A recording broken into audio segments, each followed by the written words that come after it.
सिंधुदुर्गात नगरपालिकांच्या निवडणुकीत भाजप आणि शिंदेच्या शिवसेनेतच सामना आहे आणि त्यातच निलेश राणेंनी भाजप कार्यकर्त्यांच्या घरी धाड टाकून पैसे पकडले। त्यावरून नितेश राणे आणि निलेश राणे आमने सामने आले। पाहूया। पैसे हे आता शिडीने 5-10 मिनिटांपूर्वी इकडे आलेले आहेत। तर जे म्हणतात ना हमाम में सब नंगे होते। रवी चव्हाण आले, जेव्हा जेव्हा येणार तेव्हाच पैशाचा जोर कसा वाढतो शहरांमध्ये। 25-25 हजार एका मताला। कोकणात निलेश आणि नितेश राणेंमध्येच राजकीय वॉर टोकाला पोहोचले। मालवण नगरपालिकेत आणि संपूर्ण सिंधुदुर्ग जिल्ह्यातच भाजप आणि शिंदेच्या शिवसेनेत थेट लढाई आहे। त्यातच हा राजकीय सामना एकमेकांच्या कार्यकर्त्यांच्या घरात धाडी टाकण्यापर्यंत आला। शिंदेचे आमदार निलेश राणेंनी भाजपचे मालवणचे कार्यकर्ते विजय केनवडेकरांच्या घरात धाड टाकली, ज्यात बॅगेत 25 लाख रुपये असल्याचा दावा निलेश राणेंनी केला आणि थेट आरोप भाजपचे प्रदेशाध्यक्ष रवींद्र चव्हाणांवर केला। गेले 5-6 दिवस पायाखालची वाळू सरकलेली आहे, त्यामुळे असे सर्व प्रकार ते करतायत। कोणाच्या तरी एखाद्याच्या घरात जाऊन असं करणं हे काही योग्य नाही। माझ्या पायाखालची वाळू जर सरकली असती तर एवढे पैसे तुम्ही वाटले असते का? कोणा पायाखालची जमीन सरकते आहे हे स्पष्ट होत आहे ना। रवींद्र चव्हाणांनीही शिंदेच्या शिवसेनेची तुलना काँग्रेसशी केली। काँग्रेस आणि यांच्यात काहीच फरक नाही, खोटा नरेटिव्ह पसरवत असल्याचा पलटवार रवींद्र चव्हाणांनी केला।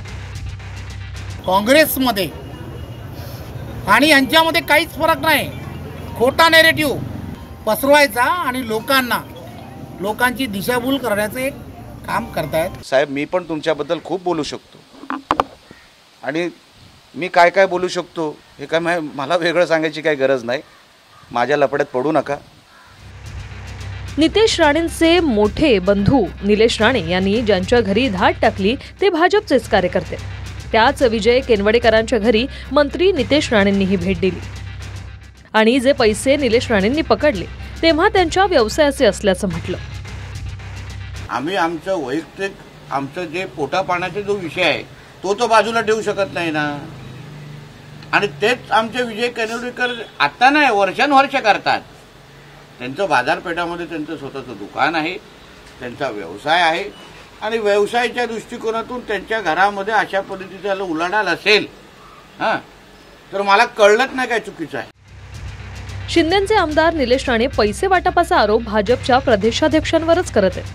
25-25 हजाराला एक मत खरेदी केलं जात असल्याचा सनसनाटी आरोप करून निलेश राणेंनी खळबळ उडवून दिली।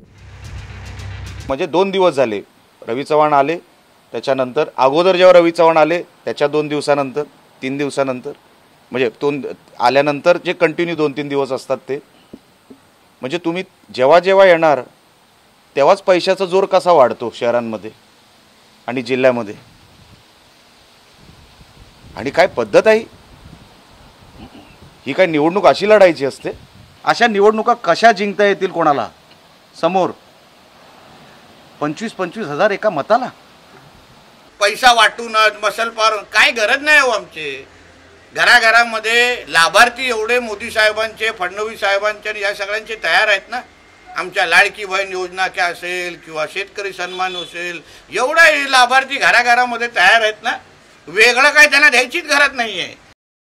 शिवसेनेचे नेते उदय सामंत पण येऊन गेले, मग आम्ही विचारू का कशाला आलेले? ते नुसतेच आलेले काय सांता क्लॉज बनून आलेले विचारू का?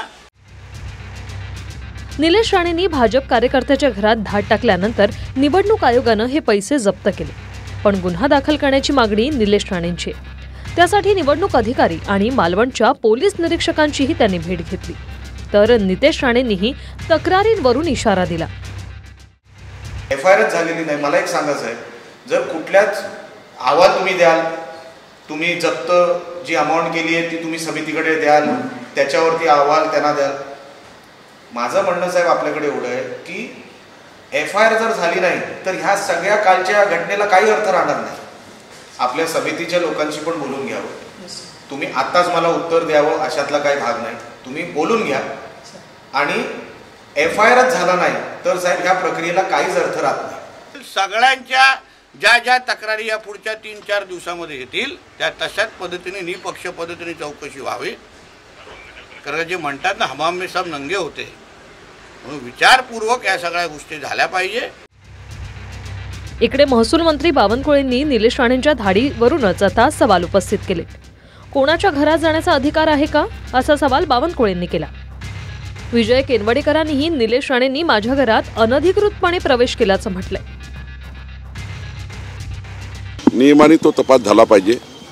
इलेक्शन कमिशन सुद्धा त्या ठिकाणी लक्ष टाकेल, पोलीसही लक्ष टाकेल आणि चुकीच्या पद्धतीचे पैसे असतील तर कारवाई करतील. आज एकदम असं म्हणणं योग्य नाही की भाजपच्या कार्यकर्त्या घरात पैसे सापडले, ते पैसे आहे ठीक आहे, पण मला हे वाटतं की कुणाच्या घरात जाण्याचा अधिकार आहे का, कुणाच्या त्या ठिकाणी बेडरूममध्ये जाण्याचा अधिकार आहे का, हे जरा बघावं लागेल. या ठिकाणी निलेश राणे साहेब खाली शूटिंग करत वरती आले, माझ्या प्रांगणातून शूटिंग करत वरती आले. माझ्या निवासस्थानामध्ये त्यांनी अनधिकृतपणे प्रवेश केला आणि त्याचबरोबर माझ्या बेडरूममध्ये पण गेले. त्या ह्याला पूर्णपणे उत्तर द्यायला मी बांधील आहे. आम्ही कोणाच्याही घरात डायरेक्ट गेलेलो नाही, पुराव्यानिशी गेलो. मी चंद्रशेखर बावनकुळे साहेबांचा आदर करतो. साहेब समजून घ्या, हा विषय गंभीर आहे. काही व्यक्तींचा पाठलाग करत तो ज्या ॲड्रेसवर गेला त्या ॲड्रेसवर मी गेलो. ते घर कोणाचं आहे हे मी नाही बघितलं. आता आम्ही ज्या शोधात होतो की रवींद्र चव्हाण साहेब येऊन गेले, तर नेमकं त्यांची लोक काय करतायत, तर पाठलाग करता करता आम्हाला जे घर सापडलं ते घर होतं. नगरपालिकांच्या निवडणुकीच्या माध्यमातून कोकणात भाजप आणि शिंदेंच्या शिवसेनेत टशन निर्माण झाली. सत्ताधारी पक्षातल्याच आमदारानं रवींद्र चव्हाणांवर पैसे वाटपाचे आरोप केले, तर रवींद्र चव्हाणांनीही 2 तारखेपर्यंत युती टिकवायची आहे असा सूचक इशारा दिला. निलेश राणे काय बोलतायत सर, तुमचं स्पष्टीकरण द्या. निलेश राणे काय बोलतायत सर? निलेश राणे काय बोलतायत? निलेश राणे म्हणतात की रवींद्र चव्हाणांचे लोक पैसे वाटतायत. 1 मिनिट थांबा जरा, 1 मिनिट. 2 तारखेपर्यंत मला युती टिकवायची आहे, मी नंतर उत्तर देईन. चला, खोटं आहे, ठीक आहे. नारायण राणे भाजपचे खासदार आहे, नितेश राणे भाजपचे आमदार आणि मंत्री आहेत आणि निलेश राणे शिंदेंच्या शिवसेनेचे आमदार आहेत. एकाच घरात भाजपही आहे आणि शिवसेनाही. पण नगरपालिकेच्या निवडणुकीत राणे बंधूच एकमेकांसमोर उभे टाकलेत. विकास गावकरसह bureau report, TV9 Marathi, Malvan.